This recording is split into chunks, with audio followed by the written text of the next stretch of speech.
in the community of men where we can just relax and say it, because a lot of men ain't talking about what they're going on with their daughters. And as men, we gonna protect our kids. We gonna protect our own. But we never think about protecting ourselves and taking all this on and covering your wife, covering your family, covering everybody around you, and still dealing with each thing and taking each blow and waking up every morning with a smile on your face and pushing through it. Man, it's tough. It's hard being a man. But this channel right here, we for that. This ain't one of them channels where we bashing women. We talk, we don't bash women though. That's not what we do. It's a man responsibility. So we make sure that we strong enough to do everything we need to do.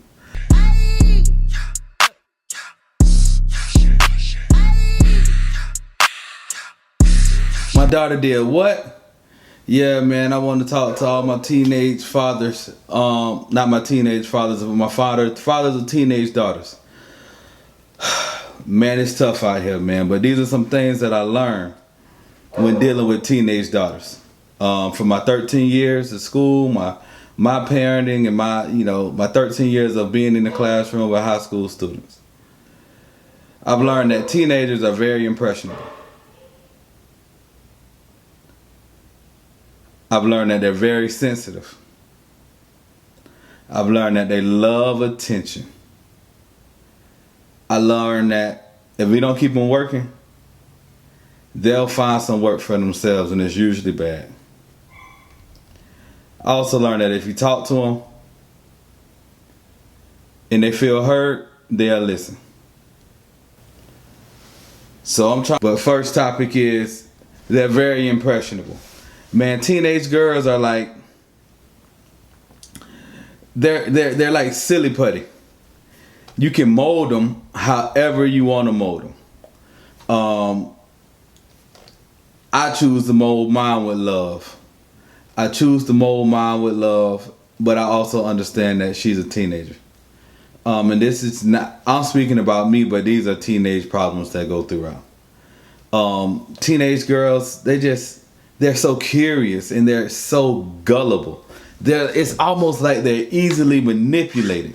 So like you really, really, really have to take good care and pay attention to them. And for all my breeders I breed to. It's like having a puppy. You gotta allow the puppy to grow, but you can't micromanage the puppy. But you can't leave the puppy out by itself. Like if you're trying to teach the puppy how to do something, you got to show the puppy. You have to show her how to do it. And that's what I mean with my teenage daughters. Like, man, if I want my daughter, I think about, hey, I want to teach her how to be the type of adult that she needs to be. Teenage years are trial and error years to making the mistakes and learning how to be the adult that I want them to be. So in that, I use everything that I have at my command to influence my daughters and impress impress my daughters, but just give her the information. School, technology, coaching, any other person. What's up, Moon? Any other person that I can use, I try to use to influence my daughter. There is a complete network. Everything that's in my network is in my daughter's network. Like everything. I use all my friends. Hey, she got aunties, she got uncles. I use everybody because I know it takes a village. So as a man, I try to strengthen the village I have around my daughter.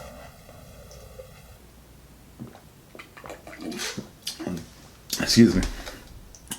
I also, in strengthening the village, right, I strengthen myself because I can't teach her something that I don't have. I'm going to say that again. I cannot teach her something that I don't have. So if I don't have it to teach, I got to put her around the people who can teach her, and now they're teaching both of us. Because the thing about these teenagers is you only a teenager once, and the teenager is the foundation of your life. And whatever you learn as a teen, if you learn the good things as a teen, you don't have to unlearn them as adults. So that's what I try to focus on and make sure that as a teen, she gets the lessons that she needs to get so that she can become the adult that she needs to be. Another thing about teenagers are, they're very, very sensitive. No matter how tough, I done had the biggest and the baddest, right? The biggest and the baddest. I used to, all the girls I used to fight. Man, I had all teaching ISS and just listening to students. I learned so much, and they're very sensitive. They're sensitive to everything, and they're ultra intuitive. So you can't hide anything from them. If they feel like you're hiding something, they're gonna go find it. So you cannot hide anything from a teenage girl. So fathers, whatever you think you're hiding from your daughter, you're not. She knows it.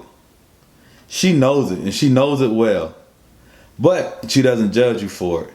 And if she see you do it, she think it's okay for her to do it. Because they love us. They love us. And that's just what it is. Our daughters love us. And if it's good enough for their daddy, it's good enough for anybody around them. So I had to eliminate the things in which that I didn't want my daughter to do in me. Like smoking and drinking, right? Most people smoke and drink. You know, it is what it is. Oh, well, my daddy smoked cigars. Well, do kids really know the difference between a cigar and a blunt? Or is smoking just the same thing? Are they really going into the difference and saying, hey, this is tobacco raised in a farm that is specifically for this? Or is it weed? Or do they go into it? So now you have to think about those things when you're dealing with the things that they see. And it's like, you know what? All right. I had the conversations. I have the conversations. And they're the hard conversations. Like, hey, look, I want you to see and understand that. I want you to see and understand that what I'm doing, like this is a Cuban cigar. I get a little buzz from this Cuban cigar. But it's more so a social thing. I smoke cigars and I talk to people. Like you'd never see me smoke a cigar by myself. But that tobacco before the age of 25 negatively affects your brain while you're growing. So your brain is not fully developed to the age of 25. So now, why put something in it that's gonna enable the development to be how it needs to be? And she doesn't. Oh, my daddy grown this. So now you just eliminate it. I just eliminate it because it's not something that I want to try to explain to her or try to separate the differences. But I shared it with her, but I also eliminated it. Another point that I have that I need to make is that teenagers, specifically teenage girls, they crave attention. Shout out to my brother-in-law. My brother-in-law told me she a woman. Women love running game on them. And look, you need to run game on your kids. You need to run game on them because if you don't, somebody else will. Like, they have to understand genuineness versus game. And if I'm being genuine with you, it's really not game. See, the thing about motivation and inspiration are they're two different things. Motivation is a feeling. It gets you to want to feel something. Inspiration gets you to do something within. So I want to teach my daughter how to inspire. I teach my daughter how to be inspired. I find things that she would want to do, and and push her and talk to her about doing the best and inspiring it. And I call that game. That's what I call game. To get somebody to do something that they already want to do. And then when you understand that, you'll understand the game of life. That's another ticket. But we're talking about these daughters right now. That love of attention, man. I don't know why she has pictures of herself in my phone. Like, she go through my pictures. Like, but she just loves that. So I don't fight with it. I don't try to argue with it. I just embrace it. Oh, you want to do some TikToks? All right, boom, boom, boom. Let's do the TikToks that I want to see. Because truth be told, man, our teenage girls are at war, man. If we're not showing them, Sexy Red showing them. Sexy Red showing them. Glorilla showing them. Nicki Minaj showing them. Remy Ma showing them. Caitlin Clark showing them. Angel Reese showing them. There are so many other influences in our daughter's life, in our kids' life, that we have to understand and know that, hey, if I'm not here to influence my daughter or put my daughter around the proper influences that I want around her, then it's set to fail. Another thing about teenage girls, and that really just opened up my life, and it just like I never got mad at her. I embraced her. I loved her. And now it's like it's welcoming mistakes. It welcomes mistakes. But some of the things that I do and that I keep, and that's what helped me, is with my daughter is I have intentional daddy-daughter time. Like when she get home today, we gonna talk. We gonna talk. We gonna talk. And we gonna talk more than she wanna talk. I ask her, like when I ask her questions, I actually listen. Like, I got a bald head now because my daughter said, "Daddy, you should cut your hair." I said, "Really, baby?" So, boom, I cut it. She said, "Daddy, I didn't think you were serious." But she understands that I'm going to listen to her. So now she's just not going to say crazy things because your words are seeds. Actually, everything that you do is a seed to the garden of your future. So now everything that you're doing in life is a seed to your future. So I tell my daughter this, man, and your words are your seeds. So do what you're saying grows. So say what you want to grow.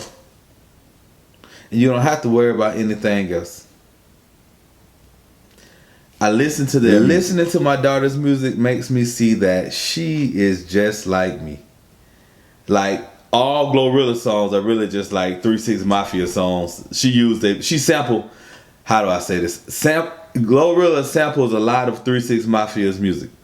I love listening to 3 6 Mafia growing up. Who run it? Like the 3 6 Mafia was my junk. So I can't. When I hear that and I see it, oh, okay, we create similarities. And then I take that, right, and then I throw in some Stevie Wonder. I tell my daughter that the song that reminds me of her is Stevie Wonder, "Isn't She Lovely?" I let her listen to Beyonce sing about her daddy. I add good music into what she's listening to because I don't want to try to limit anything, because the moment they feel like you're trying to hide something from them, they're going to go full investigation. I want you to see it, baby. I want you to know that, you may listen to NBA Youngboy, but I grew up listening to C Murder. We're not that different, baby. The difference is me and you is that I've matured. I've made a lot of mistakes, and I want to let you know the mistakes that I made so that you can create your own journey. If certain battles you don't have to fight, and use your daddy. Like, I coach her. I taught at the school that she was at. So what? Use that to your advantage. Use the information that I have to get what I want. Use the network of friends that I have to get it. We was at the University of Miami, and I was talking to one of my former teammates, Coach Potter, and he was like, "Oh, you want to ride over in a golf cart?" Nah, we ain't going to the University of Miami in a golf cart as an 8th grader. Nah, you ain't gonna be that entitled. No, you need to walk. Now we're gonna walk through the back door, but you need to walk, and you need to get in like everybody else. You don't get no special that kind of privilege. You don't get, but the wealth of information and the knowledge, like my brother's wife played D1 basketball at Florida State. Call her. Yes, talk to her. Oh, she's a doctor. Oh yeah, call her. Oh, she's a speech pathologist. Oh, call her. Oh, she this. Oh, call her. Like my homeboy wife, she ran the 400 hurdles in college. Hey, Aaron. Hey, bro. Hey, I need to talk to you. I need your wife to talk to Aaron about these 400 hurdles. Man, I'm using every resource I got to use for my baby to get the things that she needs.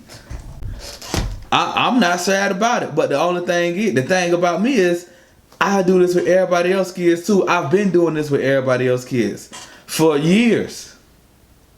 So I'm not gonna. Why would I back something and use that for my kid? No, if I'm gonna help people, my kids gonna get the same thing. when I'm talking to her, I tell her way more information than she needs to hear. I can't leave any gaps. And I'm gonna finish with this. Listen. Me and my wife was talking to my daughter yesterday. She said, "Daddy, compared to y'all, I'm an angel.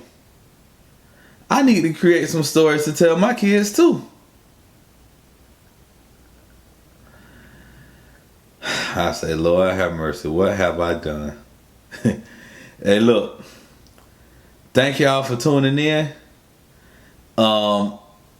As I'm talking about this, I'm just sharing it with you, and I'm gonna share more about how we get to this point.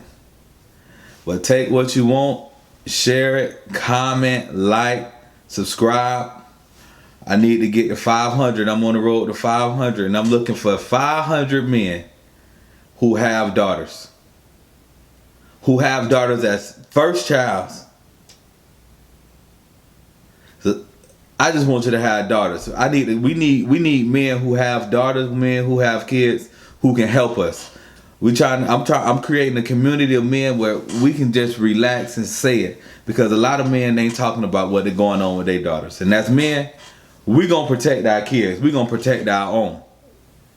But we never think about protecting ourselves and taking all this on and covering your wife, covering your family, covering everybody around you, and still dealing with each thing and taking each blow and waking up every morning with a smile on your face and pushing through it. Man, it's tough. It's hard being a man. But this channel right here, we for that. This ain't one of them channels where we bashing women. We talk, we don't bash women though. That's not what we do. It's a man responsibility. So we make sure that we strong enough to do everything we need to do. I love y'all. Have a good day.